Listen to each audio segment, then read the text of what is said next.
Tignan mo nagsisigawan yung tao, nag-aantay. Si Marcos nung dumadaan, wala man lang tumingin sa kanya.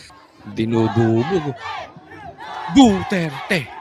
Duterte! Mapapraning na naman si Marcos 'pag nakita niya yan, baka mag-take na naman ng multivitamins yun. Naalala niyo diyan nangyari yung indignation rally laban sa impeachment at talagang napakadaming tao. At ito naman si VP Sara nagpunta diyan para magpasalamat. Alam niyo napaka-magandang halimbawa yan dahil lalaban na po si VP Sara. We know na yung impeachment ay political in nature. Tanga na lang ang maniniwala na talagang may kasalanan si VP Sara kaya nila ginigipit. Hindi po. I'm not saying VP Sara is perfect. Lahat tayo hindi perpekto. May mali si VP Sara, may mali ako, may mali ka, may mali si BBM. Dahil nilalabanan nyo, ginawa nyo na pong politika lang usapan. It's about time na si VP Sara ay mag-flex ng muscle. And this is her muscle, ang taong bayan.